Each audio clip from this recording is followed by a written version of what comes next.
अच्छा जी, carboxylic acids कौन है अब कार्बोजाइलिक एसिड भाई साहब? जब कार्बोनिल कार्बन के एक तरफ तो अल्काइल ग्रुप हो और दूसरी तरफ अल्कोहलिक ग्रुप हो, एक तरफ अल्काइल ग्रुप हो दूसरी तरफ अल्कोहलिक फंक्शनल ग्रुप मौजूद हो, तो इस तरह के कंपाउंड को हम कहते हैं कार्बोजाइलिक एसिड। मतलब कार्बोजाइलिक एसिड का फंक्शनल ग्रुप जो है वो हम फिर इस तरह से कह सकते हैं कि COOH। This is the functional group of carboxylic acid with one carbonyl carbon which is attached with alcoholic functional group. So जब alcoholic functional group carbonyl carbon के साथ अटैच हो जाए, इसको हम कहते हैं कार्बोजाइलिक एसिड। ठीक है, इस चैप्टर में कार्बोजाइलिक एसिड, इसके रिएक्शंस और इसके डेरिवेटिव्स को हम पढ़ेंगे। अब इस कार्बोजाइलिक एसिड से बहुत से डेरिवेटिव्स भी निकलते हैं।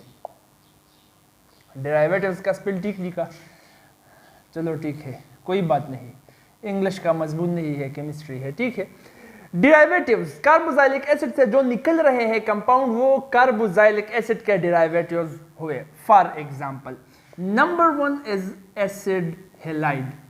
जितने भी एसिड हेलाइड्स है वो बनते हैं कार्बोजाइलिक एसिड से। एसिड हेलाइड कौन है?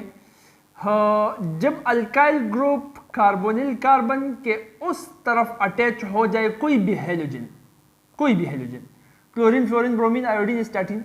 ठीक है, तो इसको हम कहते हैं एसिड हेलाइड। ये कब बनता है?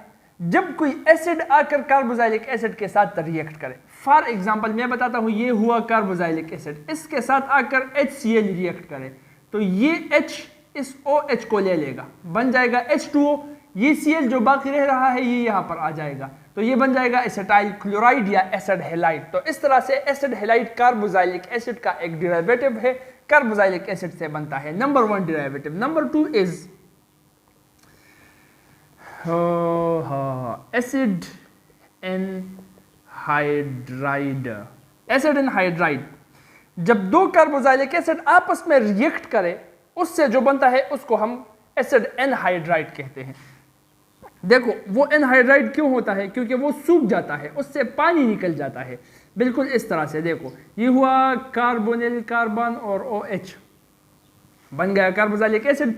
दूसरा कार्बोजाइलिक एसिड को उठाकर लाकर इसके मुकाबले में खड़ा कर देते हैं। ठीक है, पाकिस्तान वर्सेस इंडिया। अब देखो, इसकी ये वाली विकेट गिर जाएगी और इसकी ये 2 विकेटें गिर जाएंगी, H और HO, तो ये बन जाएगा H2O। H2O निकल गया तो सूख गया, इसलिए इसको हम कहते हैं एनहाइड्राइड। ठीक है, तो इससे क्या बन जाएगा? देखो R bond C double bond O। अब बांड O और इस O के बाद डायरेक्ट बांड C, फिर डबल बांड O, फिर R, मतलब ऑक्सीजन जब 2 कार्बोनिल कार्बन के बीच घुस जाए, फंस जाए, इसको हम कहते हैं एसिड एनहाइड्राइड, और ये भी कार्बोजाइलिक एसिड से बनते हैं। So this is the derivative of carboxylic acid. Number 2। Number 3 is amide. ठीक है, अब अमाइड कौन है? जब कार्बोजाइलिक एसिड जहां पर OH है, इसके बजाय NH2 आकर अटैच हो जाए, NH2, इसको हम कहते हैं एमाइड। ठीक है, बनता किस तरह से है? जब अमोनिया आकर कार्बोजाइलिक एसिड के साथ रिएक्ट करे तो अमाइड बनेगा। देखो ये मैं उठा लेता हूं अमोनिया, इसके साथ रिएक्ट कर लेता हूं, अमोनिया में से एक H निकलकर इस OH के साथ रिएक्ट कर लेगा, OH एक H को उठा लेगा, बन जाएगा H2O। वो अब पहली फुर्सत में निकल जाएगा। ठीक है, अब NH2O जो बच रहा है वो यहां पर आ जाएगा, NH2 कार्बोनिल कार्बन के साथ अटैच हो जाएगा और इसी को हम कहते हैं एमाइड। कार्बोजाइलिक एसिड से निकला है, so the derivatives of carboxylic acid. ठीक है, नंबर 4 इज ईस्टर। अब जनाब वाला, ईस्टर्स जो है ये जब कार्बोनिल कार्बन के बाद जो ऑक्सीजन है उससे हाइड्रोजन हट जाए और उसकी जगह कोई भी अल्काइल ग्रुप आ जाए, तो अल्काइल ग्रुप और कार्बोनिल कार्बन के बीच जब ऑक्सीजन फंस जाए, इसको हम कहते हैं ईस्टर। तो ये कब होता है? ये भी तब होता है जब कार्बोजाइलिक एसिड से H को हटाकर हम अल्काइल ग्रुप ले आए, तो इसका मतलब ये भी कार्बोजाइलिक एसिड से बनता है। So this is also the derivative of carboxylic acid. यहां तक बात समझ में आ गई। सो ये हुए कुछ डेरिवेटिव्स। कार्बोक्सिलिक एसिड की डिफिनीशन हमने जान लिया कि कार्बोक्सिलिक एसिड क्या चीज है, और उनकी डेरिवेटिव्स को भी हमने समझा कि किस तरह से डेरिवेटिव्स कार्बोक्सिलिक एसिड्स के मौजूद है। अब इन्हीं डेरिवेटिव्स के कुछ रिएक्शंस हम पढ़ेंगे, ठीक? तो यहां तक समझ में आना चाहिए आपको। Reaction acyl halide is the derivative of carboxylic acid. सबसे पहले उनके रिएक्शंस पढ़ लेते हैं। सो यहां पर हम लिख लेते हैं title reaction of acyl halide. तो एसाइल हैलाइड के लिए हम क्या करेंगे, फ्राइडल-क्राफ्ट एसाइलेशन जो है वो कर लेंगे। वही असल में रिएक्शन है एसाइल हैलाइड का। फॉर एग्जांपल फ्राइडल-क्राफ्ट एसाइलेशन, इससे पहले हम पढ़ चुके हैं ना कि कोई भी एरोमेटिक रिंग को उठाकर, बेंजीन को उठाकर, जब इसके साथ हम एसिटाइल क्लोराइड रिएक्ट कर लेंगे तो यहां से एक H, हर कार्बन के साथ एक H हाइड्रोजन मौजूद है बेंजीन में, ये हमें पता है। वो H यहां से फरार होके HCl के साथ मिल लेगा और दोनों दोस्त बनकर HCl बना लेंगे।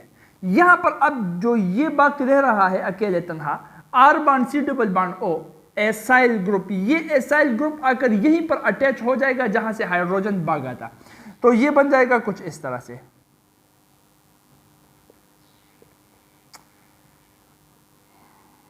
Bond C double bond O bond R, ठीक है?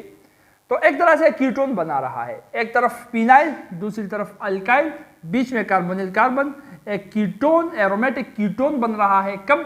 जब कार्बोक्सिलिक एसिड का डेरिवेटिव एसाइल हैलाइड रिएक्ट करे एक एरोमेटिक रिंग के साथ। रिएक्शन को हम कहते हैं फ्राइडल-क्राफ्ट एसाइलेशन, रिएक्शन नंबर 1, ठीक है? वो रिएक्शन करवा रहा हूं जो आपके सिलेबस में लिखे हैं।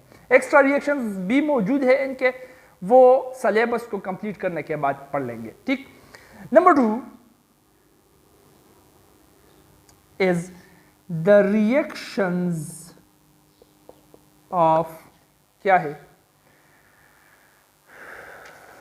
reactions of acid anhydrides। Acid anhydride हम जानते हैं ना, वो भी कार्बोक्सिलिक एसिड का डेरिवेटिव है। एसिड एनहाइड्राइड कौन सा वाला है? R bond C double bond O bond O bond C double bond O bond R। This is known as acid anhydride. जब दो कार्बोक्सिलिक एसिड आपस में रिएक्ट कर लेते हैं, उनसे वाटर मॉलिक्यूल निकल लेता है। जब वाटर मॉलिक्यूल फरार हो जाता है, इससे बन जाता है एसिड एनहाइड्राइड। उनकी रिएक्शंस पढ़ लेते हैं। तो रिएक्शन जो आपके किताब में दिया गया है वो है hydrolysis of this main acid anhydride. तो ये तो बात ही आसान हो गई। जिस बंदे से वाटर फरार हो गया था, उसी बंदे को आप वाटर फिर से दे रहे हो। तो जिस तरह पानी नहीं पीने से आपका रोज़ा बना रहता है, तो पानी पीने से रोज़ा टूट जाता है, ठीक है ना?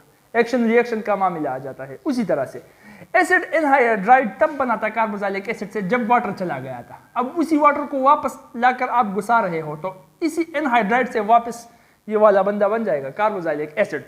कुछ इस तरह से देखो, R bond C double bond O bond O bond C double bond O bond R plus H2O लिख सकता हूं, H2O, ठीक है? अब ये H आकर इस O के साथ अटैच हो जाएगा।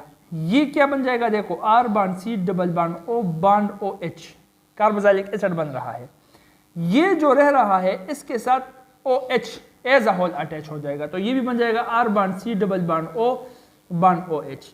तो ये भी कार्बोक्सिलिक एसिड, वो भी कार्बोक्सिलिक एसिड, दोनों कार्बोक्सिलिक एसिड। दो मॉलिक्यूल एक एसिड एनहाइड्राइड से बनता है जब एक मॉलिक्यूल ऑफ वाटर रिएक्ट करे एक मॉलिक्यूल ऑफ एसिड एनहाइड्राइड के साथ। ये हुआ एसिड एनहाइड्राइड का रिएक्शन। बात समझ में आ रही है ना? अच्छा, the next one is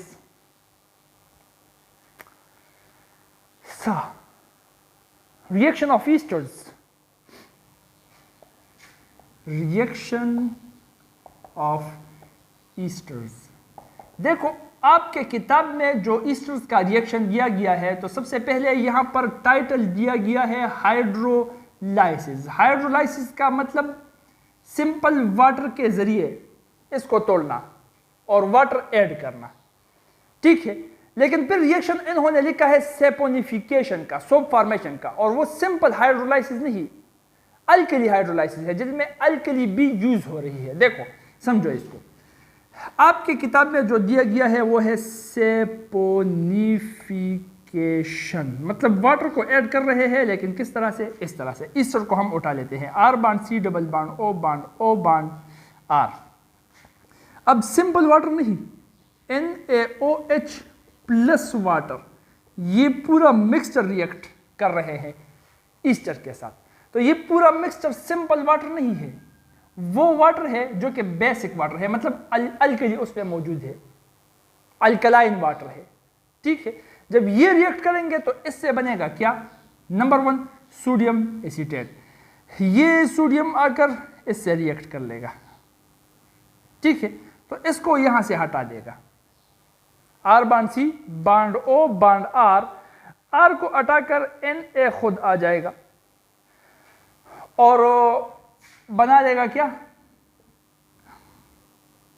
R bond C double bond O bond O Na, sodium acetate, जो कि साबुन में इस्तेमाल होता है। सो साबुन इसी से बना हुआ होता है, इसलिए इस रिएक्शन को हम सेपोनिफिकेशन कहते हैं, सोप फॉर्मेशन। इससे हम इंडस्ट्रीज के अंदर सोप बनाते हैं, सोडियम एसीटेट सोप में यूज होता है। Na चूंकि यहाँ पर आ चुका है तो R का सीट Na ने पकड़ लिया, R आकर उसी का सीट पकड़ लेता है, तो ROH मतलब अल्कोहल भी बन जाता है।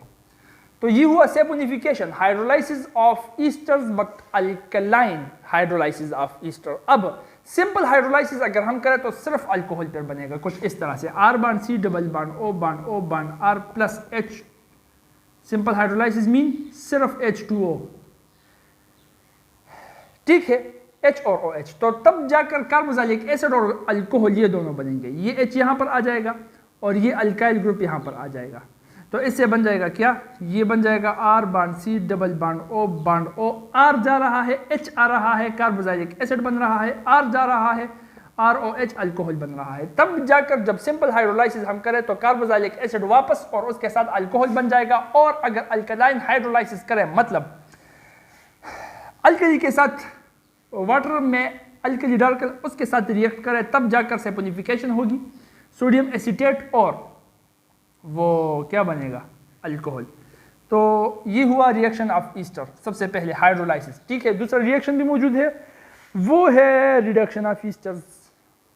रिएक्शन ऑफ ईस्टर में दूसरा वाला रिएक्शन है reduction of esters.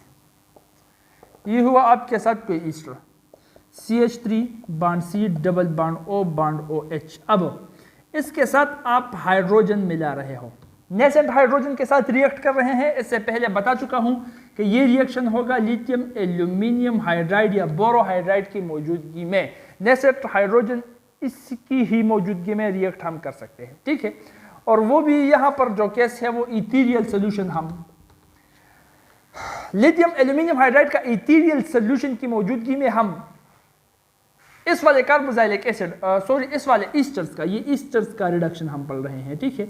In esters का रिडक्शन कर सकते हैं, इनके साथ हाइड्रोजन ऐड कर सकते हैं। तो देखो जब ईस्टर्स की रिडक्शन हम करें तो उससे क्या बनता है? यहाँ पर है 4 हाइड्रोजन, ठीक है, तो 2 हाइड्रोजन यहाँ पर आ जाएंगे और 1 हाइड्रोजन यहाँ पर आ जाएगा। बात समझ में आ रही है? 2 हाइड्रोजन यहाँ पर, 1 हाइड्रोजन यहाँ पर, तो क्या बन रहा है इससे?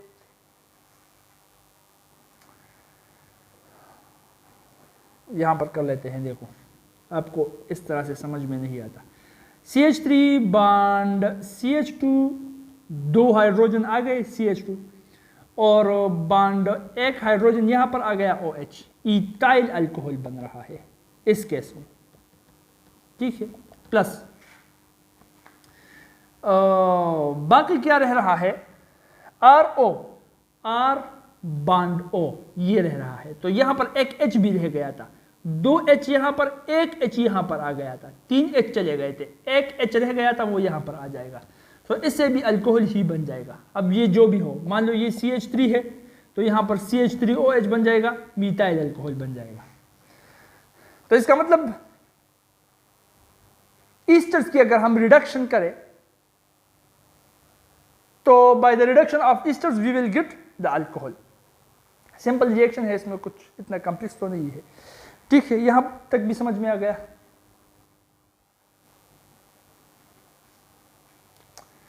अच्छा, ईस्टर में एक तीसरा वाला भी है, रिएक्शन विद ग्रेगनार्ड रिएजेंट्स।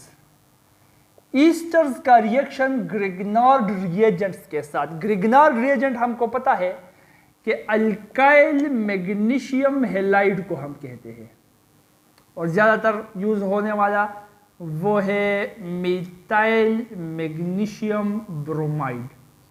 छोटा अल्काइल, बड़ा वाला हैलाइड, और उसका रीजन मैं बता चुका हूं पहले। ठीक है, ज्यादातर ये यूज होता है। तो alkyl magnesium halide, methyl magnesium bromide, this is a Grignard reagent. इसके साथ जब ईस्टर रिएक्ट कर लेता है, which is a derivative of carboxylic acid, तो क्या होगा? ठीक है, तो कर लेते हैं, यहां पर देख लेते हैं कि क्या होता है। CH3 bond C double bond O, यहां पर चलो कर लेते हैं C2H5। ठीक है, ताकि फर्क वाज़ेह हो जाए। बॉन्ड O बॉन्ड CH3 यहां पर कर लेते हैं। ये बन गया एक ईस्टर। इसके साथ अब कर लेंगे react Grignard reagent, methyl magnesium bromide. अब क्या होगा? हमें पता है कि अल्काइल मैग्नीशियम हैलाइड मतलब ग्रेगनार्ड रिएजेंट पे ये कार्बन जो है ये न्यूक्लियोफिलिक कार्बन है। कार्बन ज्यादातर इलेक्ट्रोफिलिक होता है बहुत से एलिमेंट्स के साथ, क्योंकि कार्बन की इतनी इलेक्ट्रोनेगेटिविटी नहीं है, इसकी बदमाशी इतनी नहीं चलती। ठीक, लेकिन शरीफों में जा घुस कर ये भी बदमाश बन जाता है। तो मैग्नीशियम के हाँ आकर ये कार्बन बदमाश बन जाता है, क्योंकि इस कार्बन की इलेक्ट्रोनेगेटिविटी मैग्नीशियम से ज्यादा है। तो पहले वो कार्बन जिसकी इलेक्ट्रोनेगेटिविटी कम थी वो इलेक्ट्रोफिलिक था, अब वही कार्बन जिसकी इलेक्ट्रोनेगेटिविटी इस वाले साथी से ज्यादा है, तो ये इलेक्ट्रॉन खींच लेता है, इस पर पार्शियल नेगेटिव चार्ज आता है, और पार्शियल नेगेटिव चार्ज आ गया तो अब ये न्यूक्लियोफिलिक बन गया। This is not electrophilic. यहां पर भी कार्बन है, ये इलेक्ट्रोफिलिक है, ये न्यूक्लियोफिलिक सेंटर है, इलेक्ट्रोफिलिक कार्बन है। यहां पर न्यूक्लियोपाइल आकर हमला करेगा, ये खुद जाकर, ये इलेक्ट्रोपाइल है, ठीक है, तो ये खुद जाकर किसी इलेक्ट्रोफिलिक सेंटर पर हमला करेगा। ये बात हम पहले समझ चुके हैं ना, बात समझ में आ रही है? अच्छा, तो चूंकि ये न्यूक्लियोफिलिक सेंटर है, इस पर पॉजिटिव चार्ज है, ऑक्सीजन की इलेक्ट्रोनेगेटिविटी ज्यादा है, तो ऑक्सीजन पर पार्शियल नेगेटिव, इस पर पार्शियल पॉजिटिव चार्ज आ गया, पार्शियल पॉजिटिव चार्ज आ गया, तो इसका मतलब इस पर न्यूक्लियोपाइल हमला करेगा, क्योंकि न्यूक्लियोपाइल पॉजिटिव सेंटर्स पर हमला करता है। ये न्यूक्लियोफिलिक सेंटर बन गया। अब इस कार्बन पर पार्शियल नेगेटिव और यहां पर पार्शियल पॉजिटिव चार्ज आ जाता है कि यहां, क्योंकि यहां पर कार्बन की इलेक्ट्रोनेगेटिविटी ज्यादा है, तो ये खुद न्यूक्लियोपाइल बन गया। अब ये कार्बन यहां पर हमला कर लेगा, तो MgBr जिस पर पार्शियल पॉजिटिव चार्ज आ रहा है वो यहां पर हमला कर लेगा। तो इससे अब ये बन जाएगा C2 bond C bond CH3 यहां आ गया, bond O bond CH3 bond O MgBr यहां पर आ जाएगा।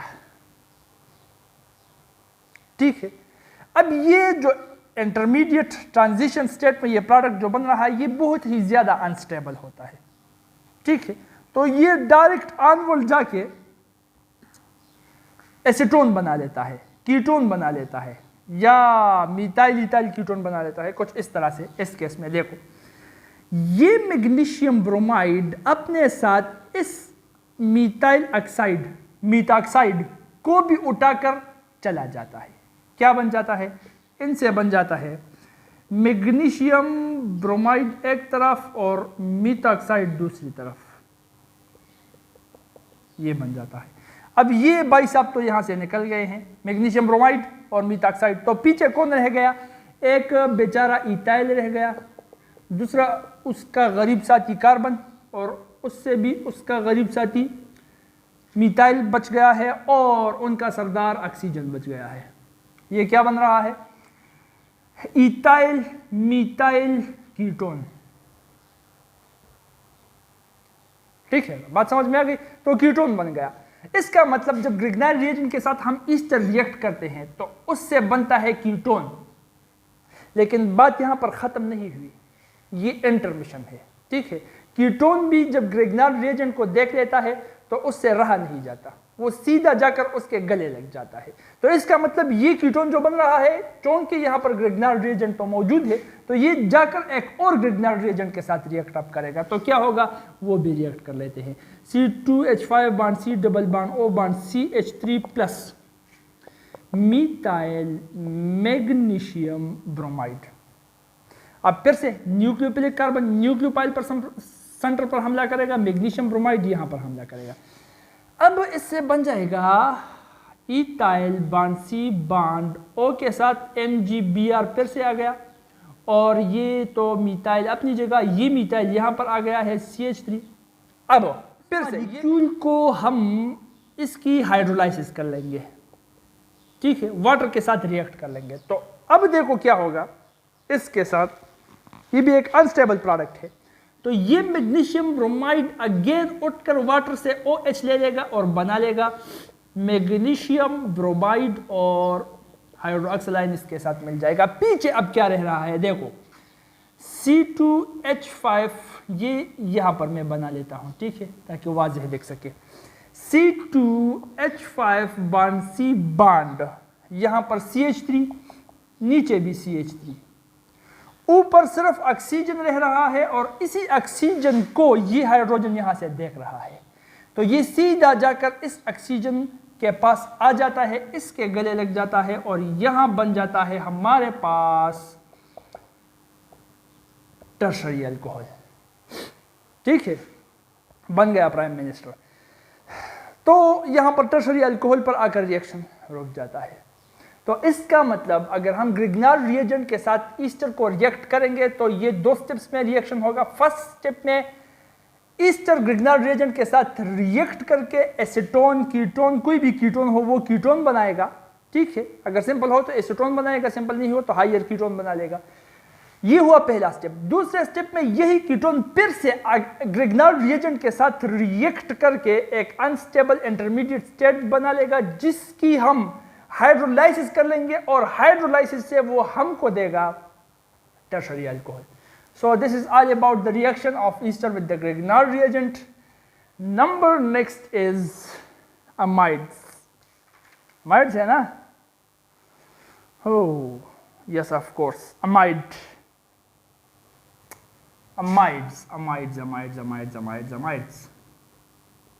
R bond C double bond O bond, ठीक, NH2 किस तरह से बनता है इससे पहले देख दिया है ना, जब अमोनिया रिएक्ट करता है कार्बोक्सिलिक एसिड के साथ।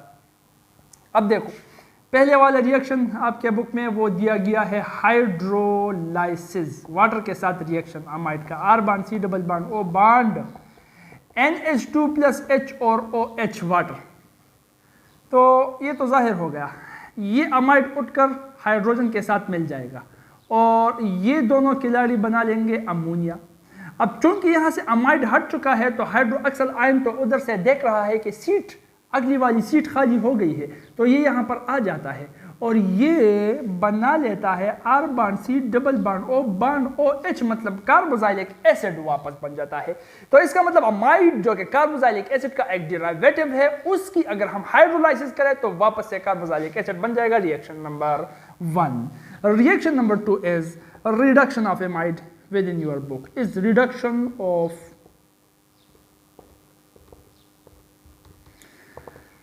अब रिडक्शन भी कर लेते हैं ना, अमाइड ना खुश है, वो रिडक्शन चाहता है, तो रिडक्शन चलो कर लेते हैं। R bond C double bond O bond NH2, इसके साथ अब हम मिला लेंगे किसको, नेसेंट हाइड्रोजन को, लिथियम एल्यूमिनियम हाइड्राइड की मौजूदगी में। चलता है, आपको अच्छा लग रहा है, मिला ले अगर आपकी इजाज़त हो, नहीं हो तो फिर नहीं मिलाते नेसेंट हाइड्रोजन को, ठीक है। तो फिर आप यहाँ पर क्या करोगे, ये हुआ लिथियम एल्यूमिनियम हाइड्राइड की मौजूदगी में नेसेंट हाइड्रोजन रिएक्ट करेगा एमाइड के साथ, ठीक है, रिएक्ट कर लेते हैं। 4 हाइड्रोजन है, 2 हाइड्रोजन यहां पर आ जाएंगे, 2 हाइड्रोजन ऑक्सीजन को उठा लेंगे, 2 हाइड्रोजन जो ऑक्सीजन को उठा ले जा रहे हैं वो बना लेंगे वाटर, ठीक है। जो वाटर बन रहा है उसके पीछे रह रहा है R bond C bond NH2 और यहां से 2 हाइड्रोजन उसी कार्बन के लिए आ रहे हैं, उनको सेटिस्फाई करने के लिए, उसकी वैलेंसी सेटिस्फाई करने के लिए, उनकी गमराजी करने के लिए, क्योंकि ऑक्सीजन चला गया है जो। तो ये क्या बन गया अब? अमाइन, एलिपेटिक अमाइन बन गया। तो इसका मतलब अगर अमाइड की हम रिडक्शन करें, ये हमको अमाइन देगा। By reduction amides will give us amines, aliphatic amines. Clear हो गया?